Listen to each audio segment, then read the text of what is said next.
Hello et bienvenue sur cet épisode. Alors aujourd'hui, on va parler de tes offres et on va voir les 5 raisons principales pour lesquelles tes offres ne débouchent pas sur des ventes.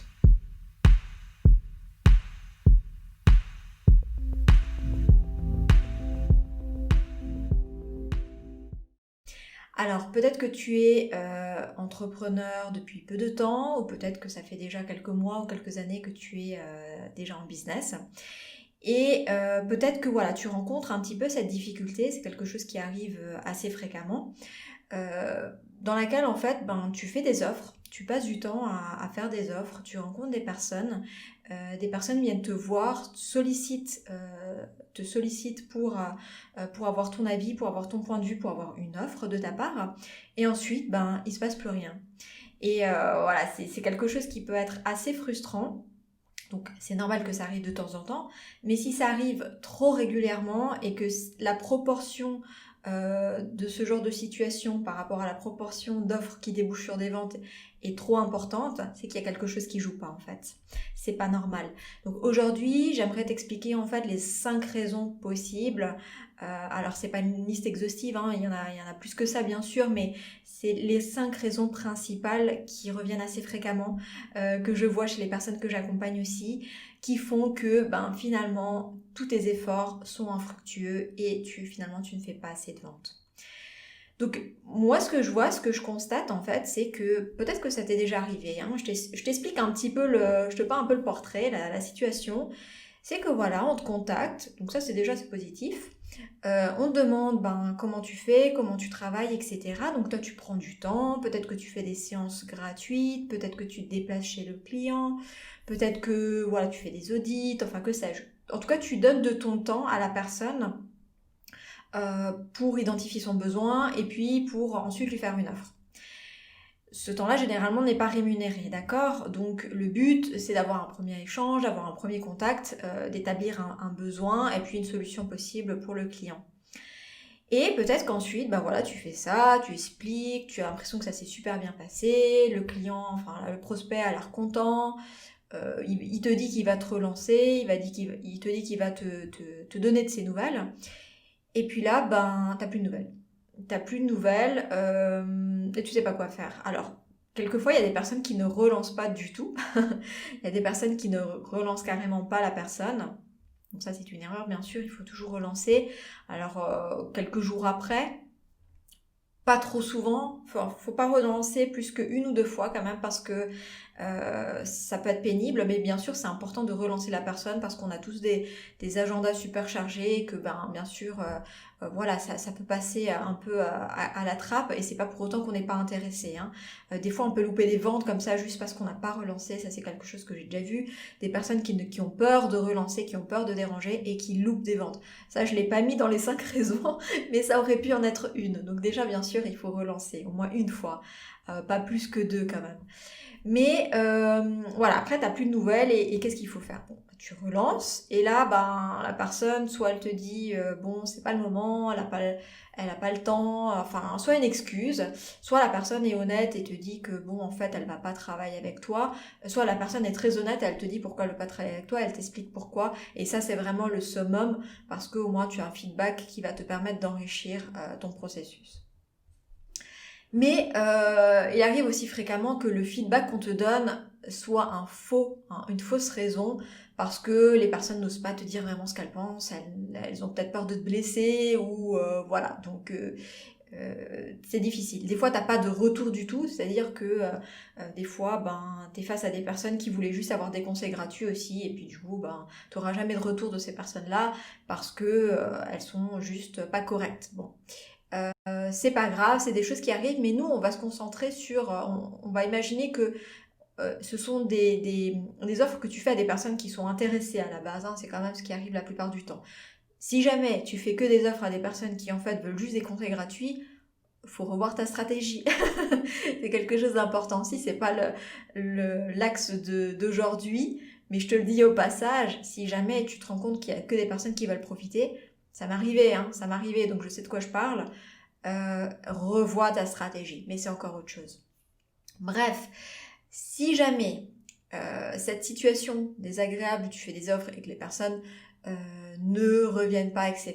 et ça ne débouche pas sur des offres, surtout si tu te dis que c'est un problème, c'est le problème est chez la personne, c'est une erreur. Si tu dis que si c'est toi que tu remets en question et que tu te dis que t'es pas à la hauteur, etc., c'est aussi une erreur. c'est pas là qu'il faut chercher en fait. Je vais te dire aujourd'hui où est-ce qu'il faut chercher l'erreur. En fait, la première raison qui peut arriver, c'est que en fait, ton client n'a pas bien compris les bénéfices ou les résultats de ce que tu lui proposes. Ça arrive fréquemment lorsque les entrepreneurs en fait vont maximiser, vont mettre surtout en avant leur expertise, peut-être leurs compétences, peut-être leur diplôme, enfin toutes ces choses-là, et qu'elles vont pas mettre en avant les bénéfices, les résultats que va obtenir la personne grâce à ton travail, grâce à ton offre, grâce à ton service, bon bref, à ton accompagnement, que sais-je. Et donc, du coup, la personne, si toi, quand tu discutes avec elle, quand tu as ce premier échange et que tu discutes avec elle et que tu mets surtout en avant tes compétences, les personnes avec qui tu as travaillé, enfin, voilà, que tu en pensant bien faire, hein, en pensant donner du crédit à qui tu es, ah, peut-être que derrière, il y a un petit syndrome de l'imposteur d'ailleurs, mais en tout cas, si tu fais ça et que tu fais que ça, et si tu fais essentiellement que ça, ben dis-toi que la personne, la plupart du temps, franchement, elle s'en fout. Elle s'en fout, c'est un truc que je répète souvent. Ce que veut la personne, c'est qu'on lui enlève son problème, c'est qu'on résout son problème, qu'on lui enlève sa douleur. C'est aussi simple que ça. C'est simple, mais en même temps, ça peut être complexe à faire, à mettre en place, d'accord? Donc, dans ta communication, dans ton processus argumentaire, il faut que toi, tu puisses finalement faire en sorte que ton prospect comprenne bien les résultats, les bénéfices qu'il va tirer à travailler avec toi. Parce que s'il ne comprend pas les bénéfices, peut-être que sur le coup, quand tu vas le voir, quand tu vas discuter, échanger avec lui, il va dire « Ouais, c'est super sympa, il y a un bon feeling, etc. » Mais tu sais, ça c'est sur le coup. Après, le temps passe, la personne va faire 36 millions d'autres choses et elle se souviendra plus en fait. Tiens, mais en fait, c'était quoi déjà? Il n'y a pas quelque chose qui va la marquer, qui va dire « Ah ouais, là, elle peut vraiment m'aider à enlever ça. » Tu vas pas marquer, tu vas pas marquer son esprit. D'accord? Et si tu marques pas son esprit, grâce aux bénéfices que tu vas pouvoir lui offrir, ben la personne, elle va commencer à douter, elle va commencer à plus savoir trop pourquoi, comment, etc. Et à partir du moment où il y a du doute, parce que j'ai tout le temps, une vente où il y a du doute, c'est une vente qui se fait pas. Voilà, la personne, si elle a le moindre doute, elle va pas passer à l'acte d'achat, généralement, d'accord? C'est pas une règle absolue, il n'y a pas vraiment de règle absolue. Mais généralement, à partir du moment où il y a le moindre doute dans la tête de ton prospect, c'est un prospect qui ne deviendra pas ton client. En tout cas, pas tout de suite. D'accord? Donc ça, c'est la première chose qui fait que du coup, potentiellement, ton client ne va pas passer à l'acte d'achat. Donc, mon conseil pour toi, ça va être vraiment de valoriser et de promouvoir les résultats que tu promets, en fait, les résultats que tu annonces. Alors, peut-être tu vas dire, pourquoi certaines personnes ne le font pas aussi? Par exemple, si on prend le cas des coachs. Un coach va avoir de la peine à avancer et faire une promesse, à dire un résultat, parce que il va dire oui, mais ça dépend bien sûr de la personne, si elle s'engage, ce qu'elle va faire, etc. Les coachs ou les thérapeutes, par exemple. Tu peux pas promettre un résultat tangible, fixe, etc. Et c'est normal, c'est ok, et c'est pas ce qu'on te demande. Il y a toujours une part de responsabilité qui est attribuée au client, qui est de sa responsabilité, de ses actions, etc., de son engagement, c'est certain. Par contre, toi, en tant que professionnel, tu dois être en capacité de dire, moi, je sais que quand je fais tant de séances, on va pouvoir avoir des résultats là-dessus. Si je travaille ça, je suis capable d'apporter des résultats là-dessus. Si je fais ça, je suis capable d'apporter des résultats là-dessus. Ça, c'est vraiment quelque chose qu'il faut que tu apprennes à faire, si c'est pas le cas aujourd'hui. Et c'est normal, au début, on ne sait pas faire ça. Au début, on a déjà besoin de tester et de voir quels sont les résultats qu'on est capable d'amener. Et bien sûr, ces résultats évoluent au fur et à mesure du temps, c'est normal, on progresse. Mais il faut vraiment que tu axes tes ventes là-dessus. Et si au début tu as des doutes parce que tu sais pas trop les résultats, base-toi sur quelque chose qui est sûr. Il faut absolument pas vendre du rêve, hein. Enfin, moi, c'est pas dans mes valeurs, c'est pas dans ma façon de faire. Tu es libre de faire comme tu veux, mais moi, j'ai des valeurs, enfin, j'ai des principes et je suis pas là pour vendre du rêve. Je suis là pour affirmer des choses que je suis sûre de pouvoir affirmer. Donc, il y a forcément des résultats que tu es capable d'avoir. Donc, réfléchis dans les résultats que tu as déjà eus avec les personnes avec qui tu as déjà travaillé. Qu'est-ce que tu as été en mesure de fournir comme résultat? Et peut-être fais-toi une liste de tous ces résultats. Et donc là-dessus, parle-en, et avec assurance, avec affirmation, tu vois. Et ça va déjà certainement suffire à convaincre ton prospect de travailler avec toi parce que ça se trouve, ce qu'il a besoin, c'est juste de savoir ça. Il te demande peut-être pas la lune, hein. Il a juste besoin de savoir que bon, avec toi, c'est bon, les résultats seront fournis en temps et en heure. Si tu es coach, que tu vas pouvoir l'aider là-dessus, au moins à améliorer quelque chose. Si tu es thérapeute, que tu vas pouvoir au moins soulager ça. Tu vois, t'as pas besoin de promettre la lune, mais au moins promets quelque chose qui est tangible, qui est mesurable pour ton prospect. Donc ça, c'est la première chose. Ensuite, la deuxième raison possible qui fait que tes offres ne débouchent pas sur des ventes, c'est que peut-être ton offre n'est pas suffisamment attractive. Alors ça veut dire quoi? Ça veut dire qu'en fait, tu n'auras pas suscité l'intérêt de ton client, en fait. Donc en gros, pour faire une vente, il faut vraiment que tu puisses déjà toucher la corde sensible, c'est-à-dire que tu puisses vraiment aller au cœur de la difficulté de la personne, d'accord? Si tu arrives à toucher cette personne au niveau de sa difficulté, parce que c'est bien pour ça qu'elle vient te voir, c'est qu'elle a une difficulté, quelque chose qu'elle veut solutionner, quelque chose dont elle veut se débarrasser. Si tu n'arrives pas à toucher ça, ce que tu vas proposer ne sera pas attractif d'office. Je te donne un exemple. Moi, il y a quelques années en arrière, j'accompagnais en fait les personnes, les professionnels qui étaient en détresse professionnelle et essentiellement les personnes qui faisaient un burn-out. Donc moi, j'axais beaucoup ma démarche dans tout ce qui est prévention. D'accord? Prévention, pourquoi? Parce qu'avec ma logique à moi, si tu es dans la prévention, tu fais pas un burn-out. Donc je vendais comment éviter le burn-out, etc.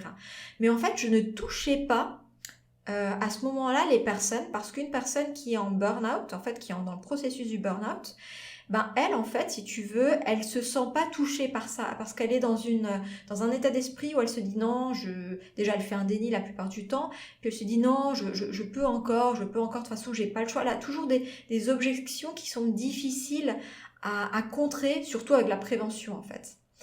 Et donc au début, les premiers temps où j'accompagnais les professionnels en détresse, en burn-out et que j'axais ma démarche sur la prévention, j'étais frustrée. J'étais frustrée de mes résultats parce que les personnes ne trouvaient pas attractif ce que je proposais en fait. Alors je me suis rendu compte après qu'en fait il faut avoir un discours différemment et qu'en fait cette cible-là n'est pas la bonne cible pour traiter le burn-out en fait. Mais bon, ça c'est des choses, des réajustements que j'ai fait par la suite. Mais c'est pour ça, tu vois, il faut que tu connaisses bien finalement qui est ta cible, il faut que tu connaisses bien quelle est sa douleur et comment tu peux l'aider. Et si tu essayes de faire boire un âne qui veut pas boire, tu vas pas vendre, tu vois. Donc même si c'est intéressant ce que tu fais, même si c'est... Des fois je vois des entrepreneurs qui disent « Ouais, mais moi je veux aider les personnes là-dessus parce qu'elles ont cette difficulté ». Ouais, mais tu es sûr que la personne, elle veut se débarrasser de cette difficulté? Et puis, tu es sûr que c'est vraiment ça son moteur? Parce que toi, tu vas dire le moteur, c'est ça. La raison, c'est ça. Mais peut-être que pour la personne, la raison, c'est pas du tout ça, hein. Tu vois? Un exemple, on sait tous aujourd'hui que fumer, c'est nocif. Ça n'empêche pas qu'il y ait des milliers de personnes qui fument.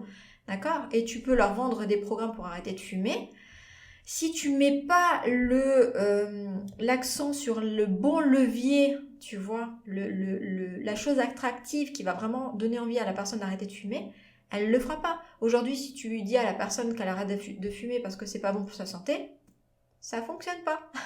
Tu vois? Donc ça, c'est un exemple qui te permet de comprendre que ce qui est important pour toi, tu es la professionnelle, donc tu as une façon d'aborder la problématique qui est logique, mais qui est d'un point de vue professionnel. La personne, elle, qui rencontre cette difficulté, elle n'a pas la même logique que toi. D'accord? Elle a d'autres leviers, d'autres moteurs qui vont lui donner envie d'enlever ce problème-là et de faire appel à toi. Donc réfléchis bien par rapport à ça.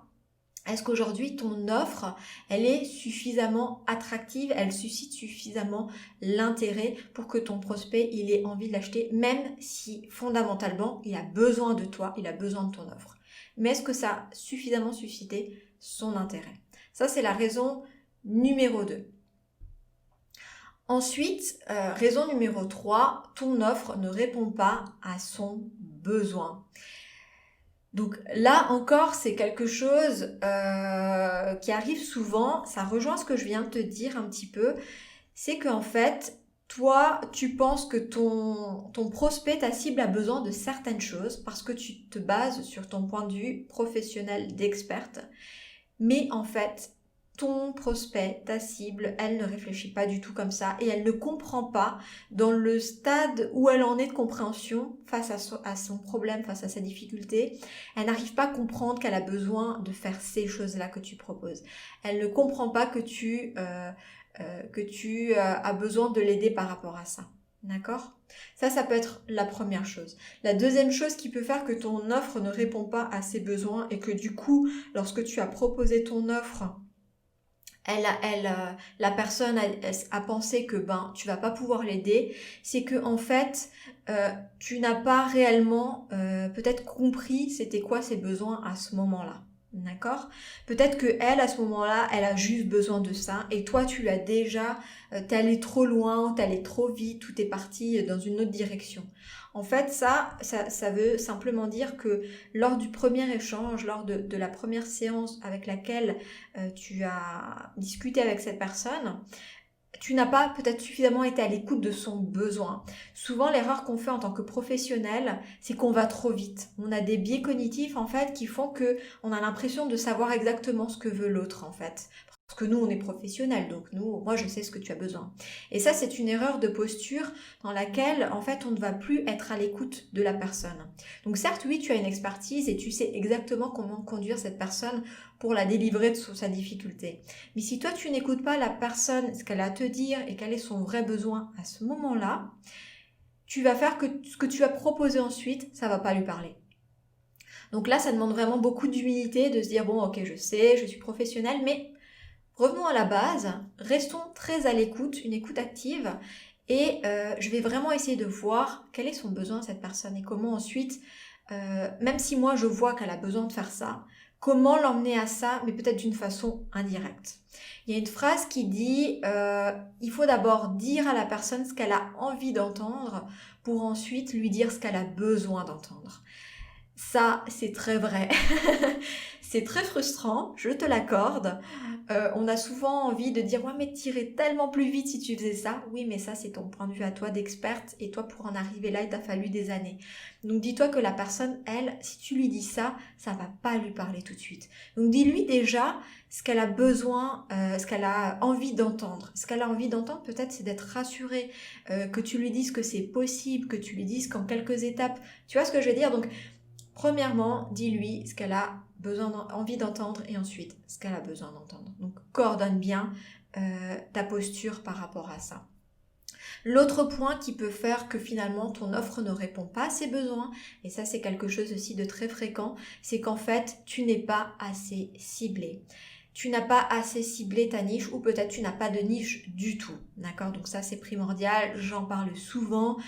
Tu as vraiment besoin d'avoir bien sûr déjà une niche, mais d'être ciblé, plus tu vas être ciblé et plus forcément ton discours il va être s'adresser à la bonne personne. Si aujourd'hui tu n'es pas ciblé, si aujourd'hui tu veux aider tout le monde, tu n'arriveras pas à parler à tout le monde, tu n'arriveras pas à toucher tout le monde, la personne ne va pas se sentir impactée, touchée par ce que tu vas lui dire, parce que justement c'est pas ciblé. Je vois ça aussi souvent, j'ai vu encore un post l'autre jour sur Instagram qui disait moi aujourd'hui sur Instagram j'ai pas forcément envie de parler que à ma cible, j'ai envie de parler à tout le monde parce que j'ai envie de gonfler mon audience et que du coup moi ce qui m'intéresse c'est d'avoir le plus d'abonnés possible. Ouais, ok. Et ensuite, une fois que tu auras plein d'abonnés et que tu vas parler à ces abonnés, et que en fait tu vas pas les toucher, tu vas pas les impacter, qui voudront pas travailler avec toi parce que ce que tu dis c'est sympa, mais en fait ce que tu dis, je peux aussi le retrouver chez quelqu'un d'autre en fait, parce que finalement des conseils comme ça je les vois partout. Tu feras pas de vente, d'accord? Et donc là en fait tu vas prendre conscience que avoir des milliers d'abonnés, ça sert à rien si tu fais pas de vente derrière. Ok? Et ça, c'est une erreur stratégique. Souvent, derrière, il n'y a pas de stratégie du tout d'ailleurs, qui fait que tu vas viser la quantité plutôt que la qualité, d'accord? Et que tu te dis, oui, mais si je cible trop, je vais avoir moins de personnes qui sont intéressées par ce que j'ai à dire. Oui, peut-être c'est vrai.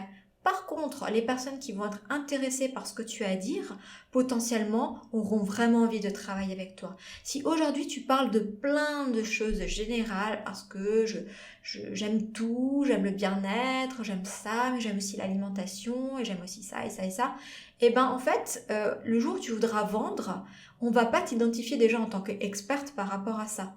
Donc en fait, on dira oui, cette personne elle donne des bons conseils, mais de là à travailler avec elle, non, parce que voilà, elle touche un peu à tout, mais moi là, pour résoudre ce problème-là, j'ai vraiment besoin de la crème de la crème, j'ai besoin de quelqu'un qui va vraiment pouvoir m'aider. Et toi, on va pas t'identifier comme cette personne suffisamment experte pour pouvoir aider. En vrai, c'est ça qui se passe. Donc peut-être que ton offre là, c'est pas une offre qui est faite par une pointure. Et si tu veux faire des ventes, et si tu veux faire suffisamment de ventes pour vivre de ton activité, de ta passion, de ton talent, il faut que tu deviennes une experte, il faut que tu deviennes une pointure. Aujourd'hui, il y a vraiment beaucoup de concurrence, c'est pas un problème, au contraire. Mais si tu te fonds dans la masse des autres, tu ne ressors pas. Pour ressortir, il faut que tu aies une ligne directrice spécifique dans ta façon d'aborder les choses et dans ta façon de résoudre les problèmes. Et que tu ne résous pas tous les problèmes du monde aussi, si jamais. Donc ça, voilà, c'était la raison 3. Donc ma solution pour ça, c'est bien sûr cible plus, clarifie ta cible, essaie de vraiment bien la connaître. N'essaye pas de répondre à tous les besoins et essaye vraiment de te spécialiser dans des compétences spécifiques qui vont te démarquer de la concurrence. La 4e raison qui fait que tes offres ne débouchent pas sur des ventes, c'est souvent lié au parcours d'achat. Ça, j'en avais déjà parlé aussi. J'avais fait déjà l'épisode, je crois, 8 et 9. Je sais plus exactement, il faudra que tu regardes, mais c'était sur la vente. Comment vendre comme par magie, et puis aussi un autre épisode sur la vente, je me souviens plus du titre, mais je te parlais déjà de cet axe-là qui est le parcours d'achat. Si le parcours d'achat est compliqué pour ton prospect, imaginons tu fais une offre, la personne a vraiment envie de travailler avec toi, mais c'est très compliqué, pour payer en ligne, il faut faire comme ça, il y a tout un processus, c'est pas clair. Voilà, ça va mettre de la complexité, la personne n'aura pas envie d'acheter. Aujourd'hui, sur Internet, il faut que ça aille vite, il faut que ce soit simple, il faut que ce soit facile. On est dans un monde où on a tout très facilement et du coup, on est dans un monde où on veut les choses facilement. D'accord? Aujourd'hui, on a accès à plein de choses facilement. Donc, si accéder à travailler avec toi, accéder à tes offres, accéder à ce que tu proposes est compliqué, on n'aura pas envie de travailler avec toi. Et ça, c'est quelque chose qui peut paraître bidon, mais en fait, c'est très véridique. Moi, j'ai déjà accompagné plusieurs femmes entrepreneurs qui loupaient des ventes à cause de ça. Et c'est pour ça que je le dis, je le redis, je le répète. Tu peux louper des ventes rien qu'à cause de ça. C'est quand même dommage, non? T'imagines, tu fais du super boulot, t'as une super expertise, t'as des personnes qui sont intéressées, mais c'est tellement compliqué d'acheter chez toi que, au final, personne n'achète chez toi ou très peu de personnes. C'est vraiment des combattants qui achètent chez toi. Crois-moi que c'est ultra frustrant, ultra dommage. T'imagines le nombre de ventes que tu aurais pu avoir en plus si seulement c'était simple. Donc vérifie ton parcours d'achat, vérifie le processus d'achat. Est-ce qu'il est suffisamment simple? Est-ce qu'il est suffisamment clair et facile pour la personne? C'est vraiment, vraiment très, très, très, très important. Il faut aussi que dans le parcours d'achat, tu puisses aussi mettre en évidence les petits détails qui pour toi sont insignifiants. En fait, souvent en tant qu'experte, et c'est pour ça que l'offre n'est pas claire, souvent en tant qu'experte, pour nous, il y a plein de choses qui sont évidentes. Mais c'est évident que si on travaille là-dessus, on va aussi travailler là-dessus. Mais c'est évident que si je propose ça, on va faire ça. Oui, c'est évident pour toi parce que tu es la professionnelle, tu es l'experte, mais pour quelqu'un qui n'est pas du tout du domaine, qui en plus a un problème avec cette chose-là, c'est pas du tout évident et au contraire, elle a besoin d'être rassurée. Est-ce qu'on va parler de ça? Est-ce qu'on va aussi traiter ça? Est-ce que, en fait, si on parle de ça, ça veut dire qu'on va faire ça? Tu as besoin de mettre des détails. Le plus de détails tu mets sur la façon dont ça va se passer, sur les petites choses qui pour toi sont insignifiantes, et le plus tu vas en fait pouvoir rassurer la personne et enlever des objections. D'accord? La personne souvent elle a des objections, même si elle aime ce que tu fais, même si ton offre est attractive et qu'elle a envie de travailler avec toi, qu'elle te fait confiance, elle peut avoir des objections. Plus tu vas lever ces objections et plus ça va faciliter l'acte d'achat. Donc essaye de voir s'il n'y a pas des choses comme ça sur lesquelles tu fais l'impasse en fait. D'accord? Il faut que ton prospect se sente vraiment guidé, qu'il sente qu'en fait, quand il va monter à bord avec toi, ça va être all inclusive, tu vois, ça, il a plus rien à gérer. Il faut pas qu'il se dise que ah mais là je suis pas sûre. Il faut qu'il sente que tu prennes vraiment les choses en main, que tu sais de quoi tu parles et que tu vas pouvoir l'accompagner de A à Z dans le cheminement. Il va payer, il va mettre le prix et souvent les personnes sont prêtes à mettre le prix. C'est pas un problème de prix. D'ailleurs, tu remarqueras que je parle pas du tout de prix et je n'en parlerai pas parce que c'est souvent pas un problème de prix. Après, des fois pour certaines personnes c'est trop cher, mais ça c'est encore autre chose. Mais souvent c'est pas un problème de prix, c'est un problème des autres points qu'on a vus ensemble aujourd'hui. Ok ? Donc ça, c'est le point numéro 4. Donc essaye vraiment de voir dans le processus de vente, quitte à le faire tester, quitte à le tester toi-même, et des fois c'est difficile soi-même, donc quitte à le faire tester par d'autres personnes. Si tu es dans un club, dans un réseau, si tu es dans une communauté et que tu as accès à des masterminds, des choses comme ça, moi je sais que je le propose dans le club, n'hésite pas à faire tester, à faire auditer tes processus de vente pour voir s'ils sont vraiment efficaces. N'hésite pas aussi peut-être à te faire accompagner pour voir si effectivement c'est suffisamment efficace dans ta façon de vendre, mais c'est quelque chose qui peut t'aider. Bref, le 5e et dernier point qui fait que ton client, ton prospect n'est pas prêt à passer à l'action et que tes offres du coup ne débouchent pas sur des ventes, c'est justement que peut-être ton client n'est tout simplement pas prêt. Et donc là, en gros, si tu veux, les 4 raisons précédentes, on a vu des axes qui sont liés à toi, à tes processus, à ta posture, à tes offres. Et en fait, ce point-là, ça n'a rien à voir avec toi. Donc là, rassure-toi. Si les autres points qu'on a vus juste avant sont bons, sont validés, sont au point, il se peut aussi que tu ne fasses pas de vente, tout simplement parce que ton client n'est pas prêt. Et ça arrive et c'est ok, d'accord? Peut-être que ton offre est attractive, etc. Elle a envie de travailler avec toi, mais peut-être que ton client, ton prospect n'est tout simplement pas prêt. Pas prêt, ça veut dire quoi? Peut-être qu'il n'est pas prêt en fait à investir du temps, de l'argent, des efforts, de l'énergie. Tu sais, quand tu as une difficulté et que tu veux l'enlever, si cette difficulté, si la personne n'est pas arrivée au stade où elle est vraiment déterminée à ce que ça ne fasse plus partie de sa vie, elle n'est pas prête. Elle n'est pas prête à se faire aider. Souvent, les personnes qui se font accompagner, souvent les personnes qui se font aider ou qui cherchent des solutions, ça va être des personnes qui sont arrivées à un point en fait où elles ne supportent plus leurs difficultés. Donc il faut te dire que peut-être la personne dans ce processus, elle n'en est pas encore arrivée au stade où elle ne supporte plus. Je te fais référence une fois encore à l'exemple que je t'ai dit avant avec moi-même où j'accompagnais les personnes en burn-out. La cible que je ciblais, c'est-à-dire les personnes qui n'avaient pas encore fait de burn-out parce que j'axais la prévention, c'est des personnes que je ne pouvais pas aider, en fait, très peu de personnes, parce que en fait, elles ne sont pas prêtes, parce que souvent, malheureusement, la réalité, c'est que la plupart des personnes ont besoin d'aller jusqu'au bout de faire le burn-out. C'est terrible ce que je dis, mais c'est la réalité, crois-moi. Pour ensuite prendre conscience, il faut qu'il y ait cette rupture en elles pour qu'elles prennent conscience que, en fait, dans leur façon de vivre le travail, le monde professionnel, il y a des choses qui ne jouent pas et que les choses qui ne jouent pas ne sont pas forcément leur patron, leur équipe, etc. mais que c'est en elles qu'il y a des choses en elles et dans leur rapport au travail qui doivent changer. Ça, une personne n'est pas prête souvent à l'entendre avant d'avoir fait un burn-out. C'est moche, mais c'est la réalité. Et du coup, c'est comme ça qu'en fait, j'accompagnais essentiellement des personnes qui avaient déjà fait un burn-out et toute ma stratégie de prévention, je l'ai vite changée et j'ai vite en fait accompagné les personnes qui avaient déjà fait un burn-out et je les aidais à rebondir après un burn-out, tu vois. Mais du coup, tout ça pour te dire que peut-être dans ton domaine d'expertise, peut-être que la personne aussi, elle n'est pas prête. Pense aussi à ça. Et si jamais ta personne n'est pas prête, comment tu peux du coup contourner cet obstacle, cette difficulté pour l'amener quand même à travailler avec toi si elle a besoin de tes capacités, mais de façon à ce que ça corresponde au niveau où elle en est, à la situation où elle en est. D'accord ?